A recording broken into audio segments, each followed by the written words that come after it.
What happens when America's most beloved icon walks into a studio expecting warmth, and instead finds quiet condescension, thinly veiled mockery, and a host who mistakes arrogance for authority? This isn't a story about shouting. It's a story about restraint, about dignity, and about the moment even the kindest person alive decides, enough. What unfolded on The View that morning would end with stunned silence, a broken rhythm, and a walk-off no one saw coming. The studio looked exactly as it always did in wintertime. Soft golden lights, a carefully arranged holiday backdrop, candles glowing behind the glass desk, wreaths framing the windows, and the unmistakable warmth that The View liked to project, especially this time of year. It was designed to feel safe, inviting, friendly. Dolly Parton noticed all of it the moment she stepped onto the set. She wore black sequins that caught the light without shouting for attention, her blonde hair styled just enough to be unmistakably Dolly, but softer than the stage persona people expected. She waved to the audience, that familiar smile instantly pulling applause from every corner of the room. Joy Behar watched her closely, not smiling, not frowning, just watching. Whoopi Goldberg leaned forward first, as she usually did, grounding the moment. "Please welcome the one and only Dolly Parton."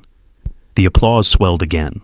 Dolly nodded, placed a hand briefly over her heart, and sat down, folding her hands neatly on the table.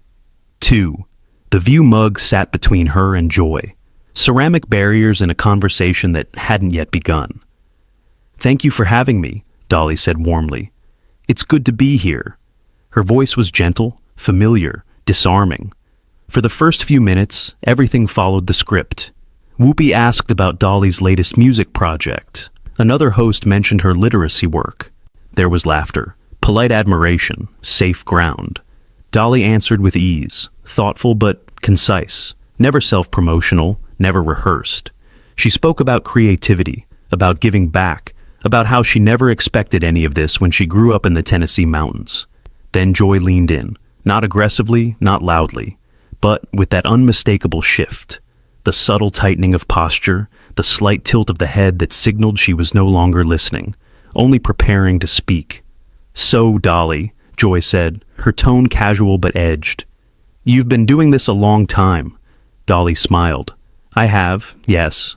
Joy nodded slowly. "Decades, really. Different eras, different audiences.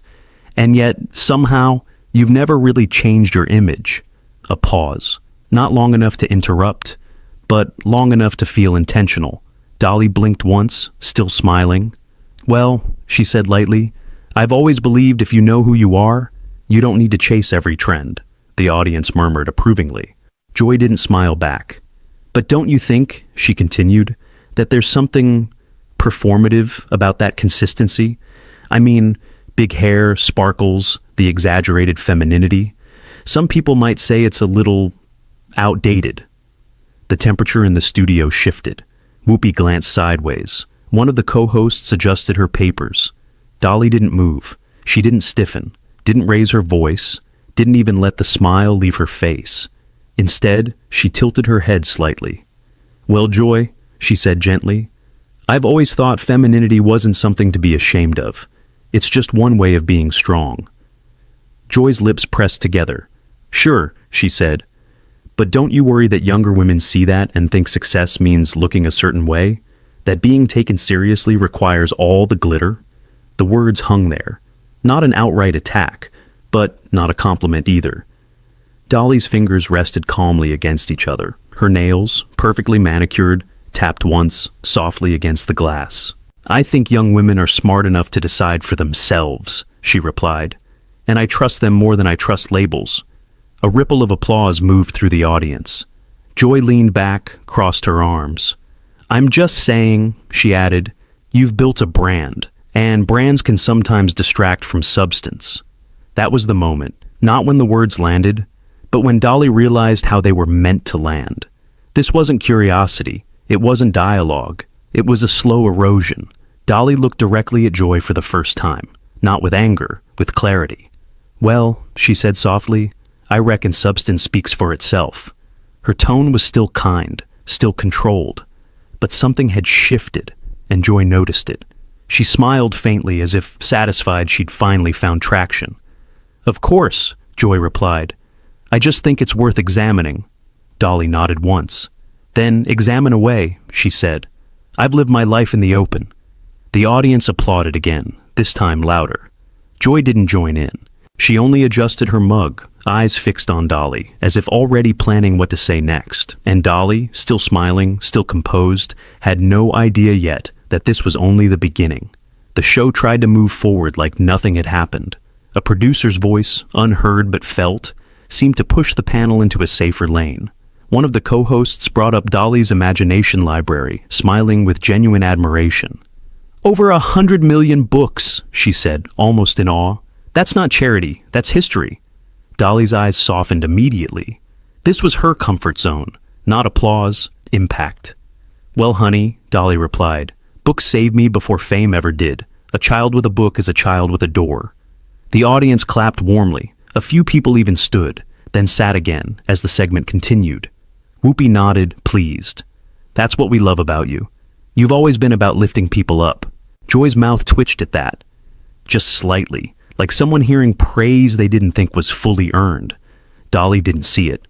Or if she did, she chose not to acknowledge it. For a moment, the studio felt normal again. Holiday candles glowed. The camera moved smoothly between faces. The mugs sat neatly aligned like props in a pleasant, controlled conversation. Then Joy slid her mug a few inches forward, and the sound of ceramic scraping glass was quiet, but sharp. So, Dolly, she said, 2 words, a new tone. Let me ask you something. The co-host beside her blinked, as if bracing. Dolly turned toward Joy with that same polite openness she gave everyone. Strangers, fans, presidents, it didn't matter. Her warmth was habit. Her grace was muscle memory. Yes, ma'am, she said. Joy smiled, and it was the kind of smile that didn't invite you in. It measured you. Do you ever worry that your charity work, your goodness, is part of the brand too? A hush dropped across the table. Not because it was the toughest question in the world, but because it sounded like a trap disguised as intellectual curiosity. Dolly's smile stayed in place for a beat longer than it needed to. Joy, she said gently, I don't do what I do to look good. I do it because I remember what it felt like not to have. Joy nodded as if she'd expected that answer. Sure, but you can't deny, Joy pressed, that philanthropy is convenient, especially for celebrities. It creates a shield. So whenever someone criticizes the image, the fans say, oh, but she gives away books. The audience murmured. You could feel people shifting in their seats like they wanted to protect Dolly from the implication. Dolly's eyes narrowed just a hair, barely visible, like a curtain moving in a draft. Well, Dolly replied, still calm, if my work helps people, then I don't mind if it helps my image too. But it wasn't built for that. Joy leaned in, delighted by the way the studio was suddenly holding its breath. Okay, but let's be honest, she said, voice sharpening. Your whole persona, sweet Dolly, kind Dolly, harmless Dolly, it's a performance, isn't it? Whoopi inhaled like she wanted to jump in, then stopped herself. Sometimes you let someone show themselves. Dolly didn't flinch. Instead, she gave Joy a small, thoughtful nod, the way you nod at someone you're choosing not to embarrass. Honey, Dolly said, everything we do in public is a performance. Yours too. A few laughs bubbled up in the audience, nervous, surprised. It wasn't a jab. It was a fact, delivered with softness that made it hard to fight. Joy's eyes hardened. No, she said. Mine is conversation. Yours is an act. You giggle, you flutter your eyelashes, you play the cute country doll. And somehow, people treat you like a saint. Dolly's fingers folded tighter together. Her bright nails, so perfectly Dolly, pressed gently into her own skin. She kept her voice low, steady. Joy, I've been called a lot of things. Doll isn't the worst, Joy scoffed. You're avoiding the point. I'm addressing it, Dolly answered. Maybe not the way you hoped. That line landed like a clean glass clink. The co-hosts shifted again. One looked down at her cue cards like they suddenly became fascinating. Another forced a small smile that didn't reach her eyes. Joy continued, sensing she was close to a viral moment. Here's the point. You present yourself as this symbol of empowerment, but your entire image is built around what men wanted women to look like for decades. Big hair, tiny waist, loud sparkle, It's not exactly progressive. There it was. Not curiosity, judgment. Dolly blinked slowly. When she spoke, her voice was still sweet, but no longer soft. "Joy," she said, "I didn't build myself to please men. I built myself to survive the world." Her words were simple, but they carried something heavier than the sequins ever could. Joy opened her mouth, ready to pounce again, but Dolly held up a finger, polite, measured, firm. "And before you decide what kind of woman I am," Dolly continued, "you might want to ask yourself something." Joy's face tightened. "What?" Dolly's smile returned, but it looked different now. It wasn't warmth, it was composure. "When you look at me," Dolly asked quietly, "do you see a woman who chose her own life? Or do you only see what you've been taught to resent?" The studio went still. It wasn't a mic drop moment yet. It was worse for Joy. It was a mirror. Joy's lips parted. She tried to laugh it off, but the laugh came out thin. "Oh, please," she snapped. "Resent? I'm just tired of watching grown women play dress-up and calling it empowerment." The audience gasped. The holiday set suddenly felt like a stage for something darker. Dolly's eyes moved from Joy's face to the camera, then back, and for the first time, you could see it clearly. Dolly wasn't trying to win. She was trying not to lose her temper. "Joy," she said, voice still even, "I've never asked you to like my hair." Joy shrugged. "Well, it's hard not to notice it." Dolly nodded slowly. "And I've never asked you to approve of my choices," she added. Joy leaned back smug again. "Then why are you so defensive?" Dolly paused. The pause was long enough to make the studio swallow. "Because you're not discussing my choices," Dolly said. "You're mocking them." Joy's face flushed. "That's ridiculous." "Is it?" Dolly asked, still quiet. "Or is that just what bullies say when they get called out?" The word bullies landed and rolled through the room like thunder. Whoopi's eyes widened. One of the co-hosts actually froze mid-breath. Joy's posture stiffened and her tone turned sharp. Too sharp, too fast. "Don't call me a bully," she hissed. "I'm asking questions." Dolly's voice didn't rise. "That's the thing, Joy," Dolly replied. "Questions are meant to understand. Yours are meant to cut." Joy's smile vanished. For a brief moment, you could see the calculation behind her eyes. Push harder. Break her. Get the clip. And she did. "Well then," Joy said, leaning forward, "let's cut to the truth. You're not the saint people think you are. You're a businesswoman who sold a fantasy. And you sold it so well, people forgot to ask who you really are." The air in the studio tightened. Even the audience, usually eager, went quiet like they sensed something sacred had been touched. Dolly didn't move, but her hands unlinked. Her shoulders lifted slightly, then settled, like someone bracing without wanting anyone to notice.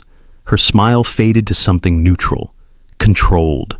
And when she spoke, her voice was calm enough to scare people more than anger ever could.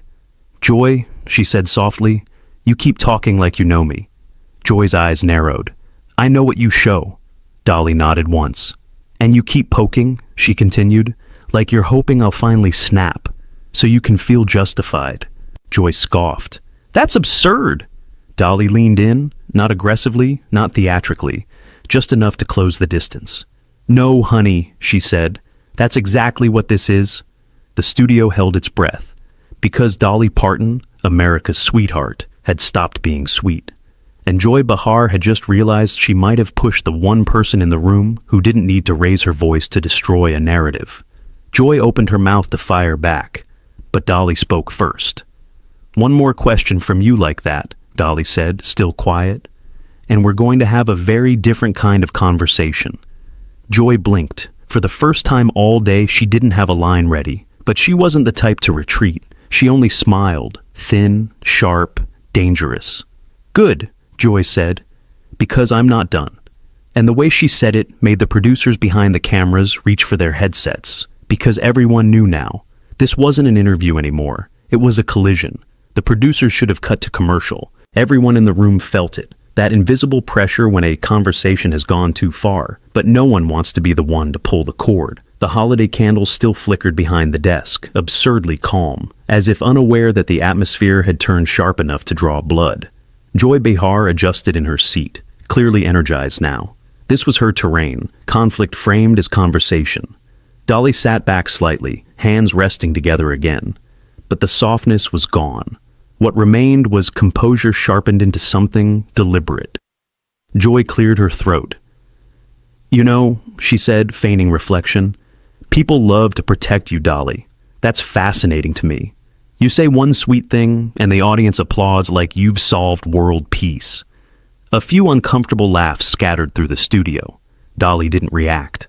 "I mean," Joy continued, waving a hand casually, "you talk about kindness and empowerment, but you've never really challenged the system. You benefited from it. You played into it. That's not bravery, that's marketing." The word marketing hung heavy. Whoopi shifted forward. "Joy, no, let her answer," Joy interrupted quickly. "I'm genuinely curious." The lie in that sentence was obvious to everyone, except Joy herself. Dolly inhaled slowly through her nose. It wasn't dramatic, it wasn't visible, but it was the kind of breath you take when you're deciding whether to keep the peace or finally speak the truth. "I've challenged plenty," Dolly said calmly. "Just not the way you seem to prefer." "Oh?" Joy raised an eyebrow. "How so?" Dolly turned her head slightly toward the audience before answering, not for approval, but for grounding. "I challenge poverty by refusing to stay poor," she said. "I challenged illiteracy by putting books into children's hands. I challenged exploitation by owning my work." Joy smirked. "And you challenge beauty standards by exaggerating them?" A sharp intake of breath rippled through the audience. Dolly's eyes finally hardened. "Joy," she said, her voice still controlled, but unmistakably firm, "you keep confusing your opinion with authority." Joy laughed, a short, dismissive sound. "That's rich." "No," Dolly replied. "What's rich is sitting behind a desk judging women's lives from a distance." The applause this time was louder, more confident. People were no longer unsure which side they were on. Joy's smile vanished completely. "You're deflecting," she snapped. "This whole persona, this 'I'm just a sweet country girl' act, it's manipulative. You use charm so people won't question you." Dolly leaned forward slightly, her elbows just brushing the table. "Let me be very clear," she said. "I've never asked anyone not to question me." Joy folded her arms. "Then answer this honestly. If you're so empowered, why cling to an image that was designed by men?" That was the line. Not because it was new, but because it was relentless. Dolly stared at Joy for a long moment, long enough that the studio went completely silent. Even the crew behind the cameras stopped moving. When she spoke again, her voice was steady, but stripped of warmth. "I didn't cling to anything," Dolly said. "I chose." Joy scoffed. "You call that choice?" "Yes," Dolly answered. "Because choice doesn't have to look like yours to be valid." Joy shook her head. "You're romanticizing conformity." Dolly smiled faintly, not kindly. "And you're weaponizing contempt." The words landed with surgical precision. Joy opened her mouth to retort, but Dolly didn't let her. "You know what bothers me most, Joy?" Dolly continued. "It's not that you don't like my hair.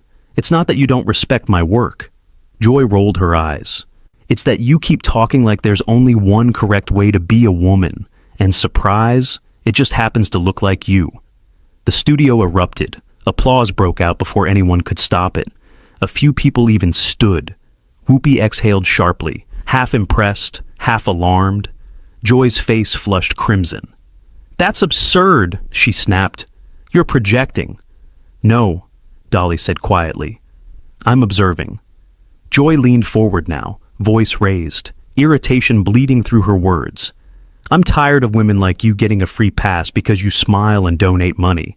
You don't get to avoid scrutiny just because people find you likable." Dolly nodded slowly.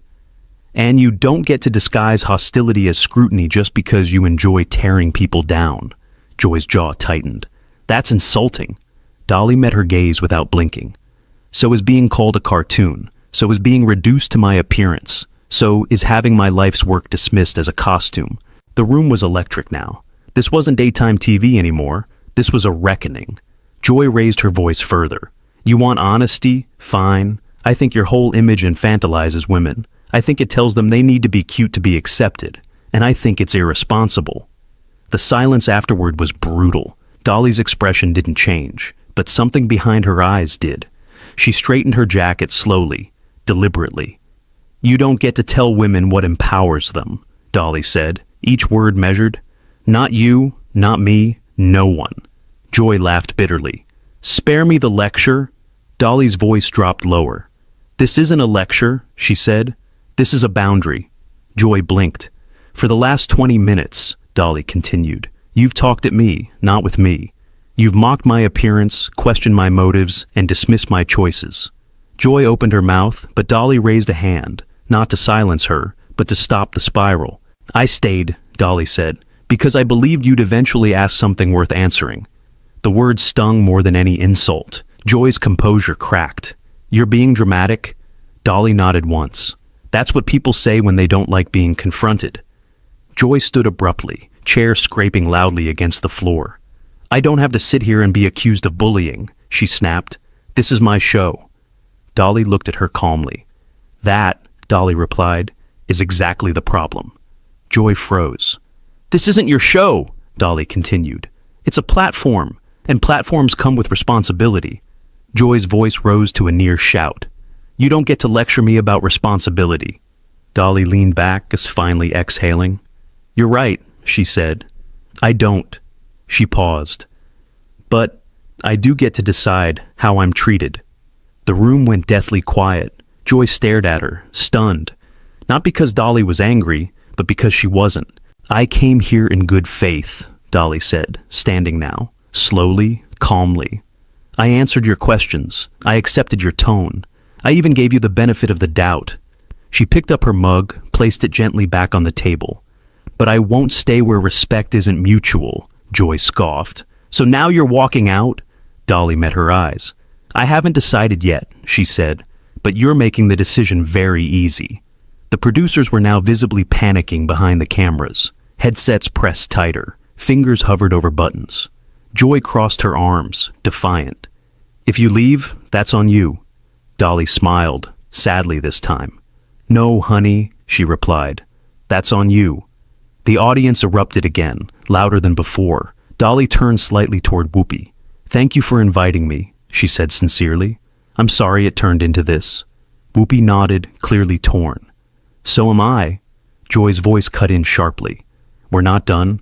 Dolly paused at that, turned back, looked Joy directly in the eyes. "Yes," she said quietly. "We are." And for the first time since the interview began, Joy Behar had nothing to say. Not yet. But everyone could feel it coming, because Dolly Parton hadn't walked out. Not yet.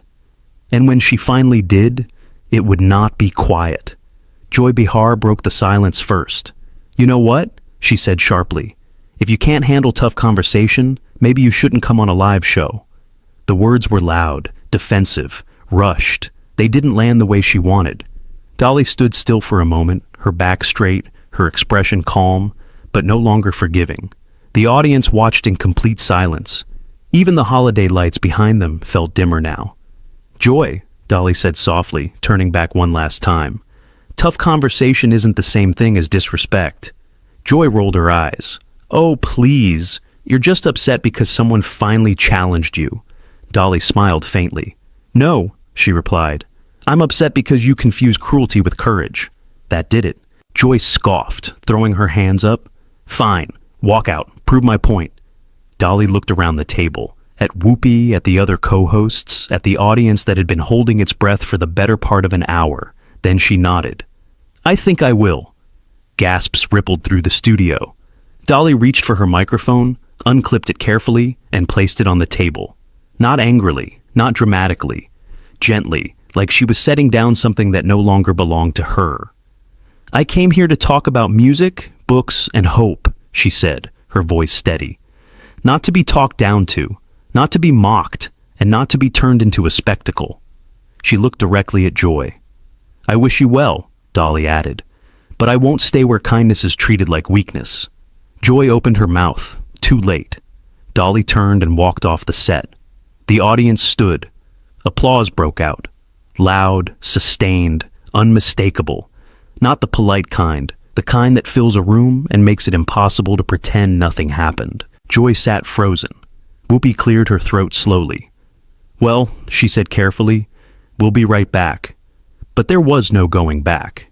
Because in that quiet, controlled walk-off, without shouting, without insults, Dolly Parton had drawn the sharpest line of all, and everyone watching knew exactly who crossed it.